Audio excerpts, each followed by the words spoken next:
Welcome to the Moho Session hashtag. We're taking it on the road. Not very, no. You just look like a shit Dalek.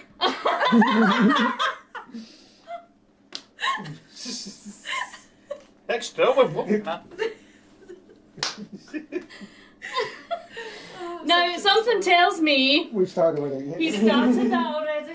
Fantastic. So that shit Dalek is now No, at the first part of it. at the first part of it. So As yeah, it it's should very be. good. I like. That really bugs me when you do that. Because I I do all can't. the time Well, I myself. can't introduce it properly. It's not introduced. We're kind of in it already. Anyway, hello. This is a special mobile session because we have Emilia Quinn and John W. What's the W stand for? Doyle. Whoa. It's William. Ah. Yeah. I thought That's a bit. Oh. Sorry? I thought it was wizard. Wizard fingers. Wizard It's fingers. according to Don't Tam. wizard fingers. But that's, you know, what According to happens. DC coined that phrase. So it was, oh well. That's a very political name. William. Yes, you call John William Doyle, Prime Minister. See you here, folks. I'll 2020, I'll whatever. 2020, whatever 9, I'll be running as an independent. I promise not to rob your nan or get any free stuff. And I'm quids in already. Oh my god, that's gonna be I'm gonna be like, Mohem. No, okay. That just went like the Emilia Quinn is kind of like, it's like full circle moment for Moho Sessions because it was Emilia Quinn's tour last year that started off the Moho Sessions because somebody had a crazy idea that we'd all rent a motorhome and stalk her. Basically. Accurate. That's kind of basically Love what we it. did. We just were there and we just Tell it as it is. turned up and the Moho was just, and then we decided to do sessions, or was it Will that decided to do sessions? Or Will came in and Sounds said, like a Will thing. we're Yeah, doing it's a Will sessions thing. tonight, London, you're interviewing. No time to prepare, nothing, and I just, Who needs prep? No one. You don't. You don't need prep. do I not need prep? No. Canada didn't. Well, see, I think yeah, I like chatting to artists and I like to get them, like I like to have a conversation that flows. Mm-hmm. Like this kind of asking, who's your favourite influences? My influences are Brandy Carlisle, Yada. Oh, and why do you like them? Because of this. And like just asking question and answer doesn't flow for me. I want to get the best out of artists. And I love the fact that every Moho session we've done have all been different. Yeah. Like there's always been something different about each one, and nobody can pick a favourite because they're all so very different. And I just like to get the best out of the artists You're onto something. as people. And we've already got Mr. Prime Minister absolutely. John W Doyle for this one, and this is just me. Who knows what's going to happen? Anyway, my question now is: how did you two first meet? Where did your paths first cross? Is there a story? So, Like, there's a story. I don't know if this is going to reflect really There's a poorly wink, on wink, me. nudge, nudge, wink, wink. So, we met due to our mutual friends Tanya and Dawn. Dawn was part of it at that time, wasn't she? Who run Hen House Presents, who actually promoted the Manchester date of this tour. They're very good friends. And John was doing the sound for I think it was the first or second gig they'd ever done at the gym. They used to do it out of the back room of a gym that Tanya and her husband used to run. And it was either first or second one. And I went to play. We'd met Tan at Buckland Boots and really got on really well with her. She's super down to earth and an awesome person. So she invited us to come play, me to come play. And I would plug in my guitar in, John was doing the sound, and he went to plug my guitar in. The old guitar I had 2 inputs, outputs, whatever, jacks. And me being me and very not socially well, socially well. turned to John. That diagnosis. Oh, yeah. Socially well. Turned to John and just went, wrong hole. Oh, And that lovely. is our first interaction. This was for some reason, down the line, he's decided he wants to join my Our band. first meeting was a bumhole joke. Oh, gee. Is that the There's first been stuff you nothing said? but Was that jokes the, like... And yeah, it's... It wasn't, hi, my name's Emilia, my name's John. No, no, it I don't not think even even that. that. It's It wasn't like- even that. It was Yeah. straight up, the first thing I said to him was wrong. Straight hole. up. Yeah, straight up, Vicar. Oh, God. Who lets me out the house? I don't know. And ever since then, it's gone... Downhill swiftly. Yeah, absolutely. Meteoric. Oh. Absolutely. I think you're still in my phone as bumhole girl. I wouldn't want to be anything else. Seriously, check that out. Check So yeah, that's, No. Yeah, I don't that's, think No, that would have been funny. Wouldn't it? that's how we That met. would have been That's funny. That is how we met. And then just meeting at shows and things like that. And then eventually I was in need of a guitarist and he offered. Yes. And leave it when you know I play guitar, right? I play electric guitar because I'd only ever seen you play acoustic, so I didn't actually know that you played lead electric. No, nobody did at that point. Nobody It's weird, did, 'cause no. on the little sort of circuit, on the country circuit, I just played acoustic, and that was my thing, really. Yeah. But and then that was really funny. Stolen your. I was like, you do? Stolen you? Yes. Stolen you away from the acousticness. Well, it brought you back to the acousticness to this, but yeah, So, you yeah. just kind of said that, and then obviously I was like, whoa, this absolutely incredible musician is asking to join my band. Oh.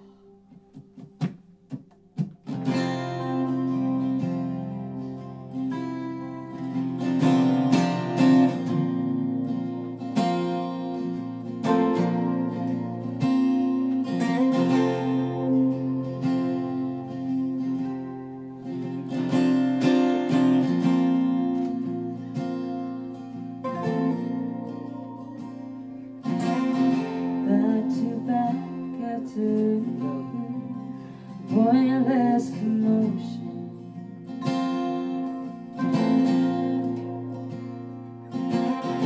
It's so hard to break through to your emotion.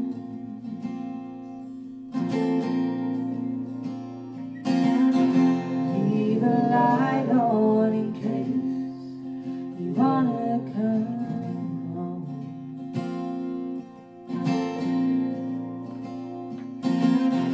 Won't you jump in and join me in the unknown?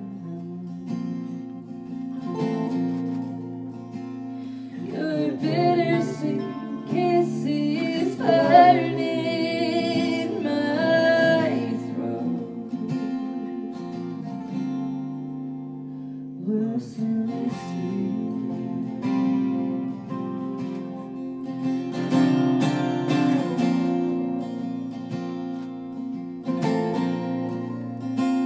like a thread it'll swim, calling you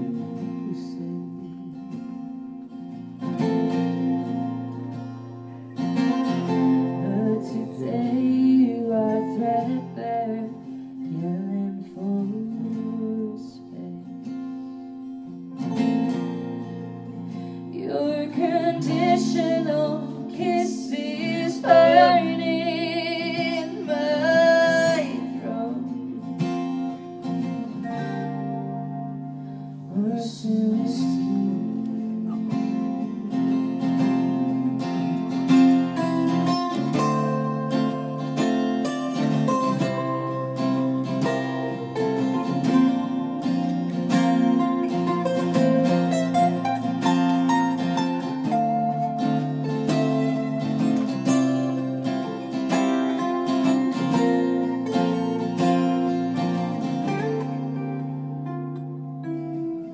so the sun sets on another new face.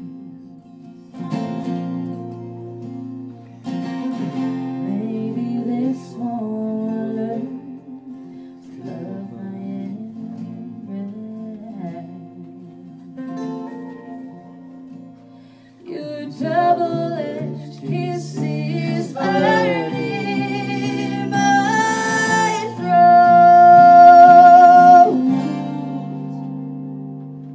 Worse than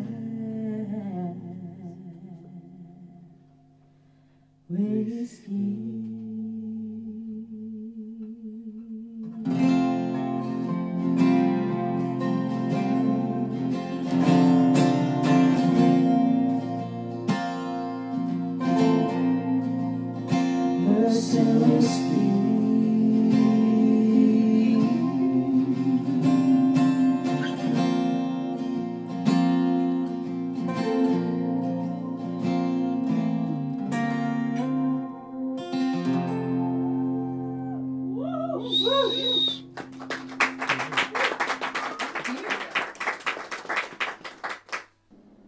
Absolutely. Refuse? No brainer. And now you're never leaving. Thank you. Apparently not. No, I mean, not no, that's it. You're in a contract for life, you can't get out of it. Indeed, yeah. Ever? No, it's one of them. I mean, Tammy told him he's not allowed to leave, so You've been chained to the not allowed. wifeys. It's done. Absolutely.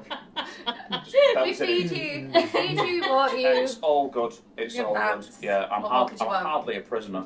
They What more load me could into you the want? van with sandwiches. I mean, it's done. It's over. That's all it took. Sandwiches and a bit of Colin the Caterpillar, and we are sorted. So if somebody asked you, if you said to someone, do you know Emilia Quinn? And they said, no, who's that? What would you say to them about her? Oh God. But when I say to them, Well, talk well. It's a very leading In the- question, isn't it? I mean, I'm looking for compliments here. Oh, right. So not like you don't mean like the police or someone like that. You No, can say that this is a moho session. You can say whatever you want to say. I mean, if it was the police, I'd be like, I have no idea what you're talking about. Thank But if it was, you. I yeah, appreciate absolutely. that. But, Everyone's a fan of that. I would genuinely say that Emilia is one of my favourite singers and songwriters, and I get to play in a band. Oh. Well, did you expect that then? Well, I mean, the phrase of the tour has been, I've had a lovely time. I've had a lovely time. Not many times. So I'm starting to believe it's true. So Yeah. And if someone asked you, no, I don't know who this John W Doyle is, what would you say to them? I think I phrased it the other night pretty well, and I won't remember what I said, but I'd essentially say, combine a really nice person, an incredible musician and lead guitarist. A nice person, lead guitarist, don't happen very often. I It have no idea what doesn't, you're talking about. And incredible singer-songwriter, you get John. Oh, and fantastic No. weirdness too. That's what. Do you ever play Santa Claus in Diet White at Christmas? This is a game I'm not I know what familiar you're doing at the Christmas party. I haven't done so far, but that's Just don a red suit and I'm a Christmas party if you don't show up as Santa Claus. I'm very upset. so upset. It's got to be done now. Have you got a Christmas gig booked in you could dress up as? Not yet, but you probably booked it and just not told us. So I've just booked it now. This Just second done. it's booked. Absolutely, I'll it's send booked. you the dates. Yeah, I remember seeing I think it was a video that I think you'd written a song while you were sound checking. All of you, is that right? Yes, Glasgow audio. We jammed out, and I still have. We haven't done anything with it, but I've got the GoPro. Oh, you got the GoPro footage now. I've got GoPro Brilliant. footage now, and yeah, we were just jamming that out, and then everyone just kind of turned around and just went, "What was that?" Mike just went, "What was that song?" Don't know. It was some cool chemistry. That's why I was going to ask. Mm. Yeah, if I meant to tell you, I put it in picture. Yeah, that happens a lot. That happens a lot in rehearsals as well, where it's like, "Oh, I've got this song," and then 5 minutes later there's a single. That's how it goes, isn't it? It's just, 5 minutes later. it's that quick. No, well, you guys are just like I'm extremely fortunate to have a set of amazing musicians in my band that I will go in, bring a brand new song that they've never heard before ever. By the end of the first playthrough of the song, just me playing it to them, they've nailed their parts. We've got it all ironed out. It's a few details here and there after that, but literally by the end of the first round of playing it, they have it down. This is how good these musicians are. So I'm very lucky. I know I'm very lucky, and you're never leaving. In fairness, though, it's not always like that. No, it's not always like that, because when you play with lots of people, pardon expression, you end up steady. As soon as you said wrong hole, wrong hole. That really is getting out. When you play with lots of people, When you play with lots of people, music. you can edit this, can't you? He never edits. He never edits these things. No, These we go don't out as edit art. You see, that's the whole point of That's these it, things. just there's They that go the out plot. as art. We They're- don't they're- edit. It's not the same. Interviews like none other. All songwriters are not created equal. So there's some songwriters that will make decisions and be like, this is the verse, this is the chorus, this is the song, and then little changes, and that's fantastic. And then there's some people that will write the same song for 10 years and never get anywhere with it. Emilia's not like that. Emilia's like, right, this is the song, this is how it goes. And then occasionally you'll change the key on the way to the stage. But aside from that, very decisive, very decisive. But it's great. And as well, if you write a song well... Wait to the stage. Wait a minute, guys, we're not rolling yet. Honest. Oh yeah, Honest. you're walking away with your set list, you chase with the Sharpie. Can I just see that? But no, a good song, if you listen to a good song, you know it before the song finishes. You sing along with the chorus before the song finishes, right? You're joining in, and it's the same as a band. So if we're playing along with the song by the end of it and we're enjoying it, it's a good song. Oh, it's a That's good how thing it I goes. don't bring you the shit, isn't it? Absolutely. See, I've talked a lot about this artist like genre. I don't like that word anymore. I just wish genres didn't really exist, because I think artists really struggle with who they are as people and what they want. I believe that genres. I believe that musical genres are a conspiracy by Apple Music. I don't think they really exist. I think they are to stop people listening to their parents' records. That's all I think they're for. Because nobody wants to listen to their parents' music, but it's all the same. If you go, you know what I mean? If you like. We've never had this discussion. No, that's what I think they're for. I think it's crap. I think because there's more genres than there are bands. Yeah. So it's just a ridiculous notion. So New genres come in every day. Mm. There's two categories of music. There's good music, and then there's the other stuff. I'm is so not diplomatic. And then you just have to make sure that you're in that first category, and that's it. That's a bit fun. I like that. I Oh, like that's that good theory. ethos for you. Isn't it? It's a different take. Well, because on- genres just stop you doing things. It's just like, Yeah. oh, you can't have that instrument in this genre. It's like, says who? It's nonsense. Artists struggle with this all the time. Every single time they release a single. Because Spotify asks you for You two have genres to, yeah. and you have to. put something in. And then radio asks you because you have to. And it's just, it really like... And then the arguments of, that's not country, that's not Americana, that's not folk, that's not... Oh, it but just- that's just. It takes away from music. I think. You get those sick purist people though. Who are like, well, it's not really country, is it? It's like, it absolutely is. Yeah. If you're driving a truck, it will go faster if you listen to these songs. It's definitely country. That's how it goes. And then, Is that how you define country music?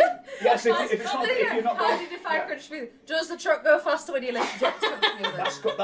That's well, no, that's Yeah. country rock. And then if it's a country ballad, you might want to slow down with the person that you're in, and like that. You know what I mean? Do a little bit Some of country loving. get in the back, bit of country loving by the lake, that kind of business. On the tailgate. You need to On the tail. rewrite Apple's genres, I think. Absolutely, yeah, good, and then just anything else. No, I like that theory of genre. That's a new one. Nobody's ever said that before. But all the people in the band as well, all listen to completely different stuff. Like Mike's Very true, you get actually, in yeah. Mike's car, Oh, God. desperate emo playlist. Sorry, Mike. Sorry to throw you under the bus, son. But it's funny 'cause it's true. It's like you literally It's press funny 'cause press it's play true. on it and you get the makeup on your fingers from the eye. You know Oh. what I mean? It's like it's proper, you know. We love you, Mike. We love you, We Mike. love you, Mike. Hey, he's far. He's got a fast car though, so it's fair enough. Yeah, no, but then that's- but then Smack will listen to absolutely all sorts of stuff, and he'll have classical stuff on and rock stuff, and just all sorts of gear. So yeah, it's really varied, and that's it. There's no. I think that's what helps as well in terms of musicianship, is just because you all, as much as we all kind of listen to our things that we like, we also have a real appreciation and understanding of each other's genres as well. Like, I totally understand the kind of like emo rock type stuff I grew up with. Yeah, it's great. That was my teenage years, you know what I mean? Mike just never grew out of it, it's fine. I love you, Mike, I'm sorry. You're getting a And hard just day. like, I appreciate the classic rock, the old school stuff. I appreciate classical music. I'm classically trained in two of my instruments. So we have an understanding of each other's genres as well, as much as maybe that's not what we put on in the car every day. We still all understand that, and I think that's why we work so well, is having that understanding and that variety in genre interests. Mm. Anyway, it's got really deep. No, it's cool. That's the thing though. It's not. I don't know. I think people get really hung up on like needing to define what the thing is. It's like it's a They do. good song. I hate that. It's just a I good do song. know, Is it it's a like good song? people, even with human beings, even just human being, everyone is boxed into something. And that's It how doesn't it's need got to to be, be. because people have to have some sort of understanding of how things are. I understand it Just from that's the way it is. I understand it from a marketing point of view, and it makes it easier to find kind of your people, or people that will most enjoy your music, using genres and things like that. And I understand it kind of from a streaming platform thing of categorizing, but then again, it's how far does categorizing go? And like I find it difficult, and I did kind of, with the singles on the last album, I did kind of jump around a few different genre charts on iTunes because I wasn't really sure where I belonged, and I kind of went into the rock chart with Mr. Shane, went into the blues chart with Nothing to Lose, and I think the rest of it, some of it was singer-songwriter at one point. Then we kind of stuck to country because I guess that's the truest or the closest. There's not an Americana iTunes chart, so you can't really put that in, which is a bit annoying. So we've kind of gone with that, but it's a bit tricky. But I'm like looking at the last album, and then I'm looking at the album that we're making now, and they're way different. Yeah. So I'm like, is that going to live in the same chart? Is that going to belong in the same chart or not? Answering my next question already. See how that just goes. No, because I was going to ask that because listening to all your EPs from like your first EP till now, they are all very different. Yeah, they're super different. You listen to River versus Girl Talk, they're completely different, but they're me. They're still a side of me. So it's like, what box do I go in? And I kind of don't. You put your stamp on it, and I think they always say the word authentic, but it's not authentic. It's how you yourself, when you're writing music, you write for you.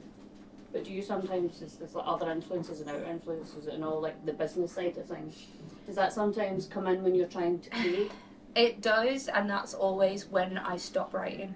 That's always when I hit a block. As soon as I'm writing for something, I can't do it. I cannot write. I can, but it's not. I don't enjoy it, and it's not. I don't write anything good, in my opinion. Don't write anything good. They're probably okay songs, to be fair. They probably could work for someone, but it just doesn't work for me, and I don't enjoy the process. And I would much rather enjoy what I do and enjoy songwriting because it is something that's so natural. Like, I can't not do it. It's one of those things, like, it's a compulsion almost. I'd rather enjoy doing it than make it a job and make it a chore and have to write a certain thing because someone said so. And it was very cool at Buckling Boots. When Taylor Moss was singing a song about her father. He loved her, and then I've yet to do this to you guys. Emilia Quinn then decides, I think I've changed the song I was going to sing, and I'm going to sing a song that's not finished, but then I've just thought of the second verse, so I'm just going to write it now and finish it now. And total pro, the verse that stayed as well. Total pro, finished the song in front of an audience at a Buckling Boots Country Festival, and it was just like, wow. Like, and only one person filmed it, and I had to ask that person for the recording so I could remember what I wrote. Didn't Will film it? I swear Will filmed one. I don't know. I've only got it from one person. I put a shout out and asked, but I only got it from one person. You don't like to change the time. You don't like to change the time. That's fine. Are we alright for time then? We can carry on doing this? Mustard. Yeah, you use Yeah. Well, if it's not, Curfew's not till 11 or something. It'll be fine. Alright. It'll be fine. who was it now? Oh yeah. Buckling Boots. How dare you? How dare you interrupt my interview with a gig? I'm so sorry. No, that's what we're doing. No, we're not. No, that was just a cool thing to see. Like, you don't see artists doing that. No, probably because it's a really stupid thing to do, to be fair. But it was just so moving. And then I was sitting beside your mother and father, who just bawled crying during the whole thing. Which song was it? Father's Daughter. Ah. Because Taylor had played one that she wrote about her dad and dedicated, and I thought that's really cute. And then I had Matt next to me in the middle, and I was last. And I thought, as she started a song, I thought, I wonder if I could finish that in my head. And I thought, if I do, then I'll play it. If I don't, then I won't. It's fine. If I do, then I'll play it, and she'll know I wasn't listening to her song. Yeah, I said, and I did. I think I even said it. I was just like, really sorry. I haven't massively listened to what you've done, but I've just been finishing this song, so bear with me. And yeah, that's cool. I won't do that to you guys. That's a bit too mean. You won't do that yet. Yeah. It will happen. It may happen. Well, if you change the key as you're going on stage, it's a possibility. Sometimes I change the key while we're on stage. I don't even know what key we're supposed to be in. Yeah, mid-song. A key. It's fine. we are talking about the artist who was doing Girl Talk, which is one of the hugest projects going. And then, after one night. I don't know if you were drunk or sober, but somebody must have been, because then you decided, Caffeinated. oh, in 4 weeks I'm going to write, record, do vlogs, and release a double single. I don't know if I've ever told you Yeah. about that. Yeah. Linda. Standard. I'll tell you about that. Wrap it up. Because people are going to start coming up. Oh, okay, okay. Well, we have to finish now. We don't have to finish that. Not do an outro. That was a smooth segue. That was absolutely. No, because there's people downstairs. You're getting We're here at the Barefaced tour. I was going to ask, do you prefer acoustic sets or do you prefer band, or what? How do you feel about both? I don't have a preference. I like doing both. It gives me an opportunity to present these songs in a different way, and then the duo form. I've never done duo before this tour, so it's another opportunity to present them in another way, another kind of reimagined, interesting way that keeps it fresh for anyone who's seen me before or seen me consistently. Pointing no fingers at the camera that's pointing at us right now. But it's I like doing both because the band obviously is a lot of fun, and like I get to play with amazing musicians, which is always really, really fun, and do these big shows. But then I do like to scale it back and be able to connect and look everybody in the room in the eye while I'm singing these songs, which I do because terrifyingly I could see you all. But I like to be able to do that and really make it about songs, because at the end of the day, if I lost my voice tomorrow, I could still be a songwriter. I could still, you know, if I stop being able to perform, I could still write songs. I am a songwriter through and through. That's how I started before I even gigged. So that's very much who I am, and the performer goes along with that because I enjoy it. So what's next for Emilia Quinn? Album number 2, baby. Album number 2, baby. And we're already underway. John is mixing it as well, producing it. I'm producing now as well. He is the As well as producer Prime now. Minister. Prime Minister producer. But it's sounding really amazing so far, and then we will start releasing singles from February 2025, where there will be a couple of shows as well in Manchester and London to launch said single. Watch this space. Dates? Oh yeah, that'll be good. 13th of February. There's a flyer over there. I do know them, I swear. Thank you. And 16th of February? 13th of February at the 229 in London, and 16th of February at the Night and Day Cafe, which is a real bucket list venue to headline for me as well, in Manchester. And tickets are on sale now, or whenever you post this out, hopefully there will be. Are they going to be full band? Full band shows, Oh! 5-piece, so we're adding. Cristiano? Who? Cristiano I have Pachetti. Cristiano, by the way. Thanks for the heads up. And it's Yeah, a that's it. Thank you very much. Welcome to the Moho Session hashtag. We're taking it on the road.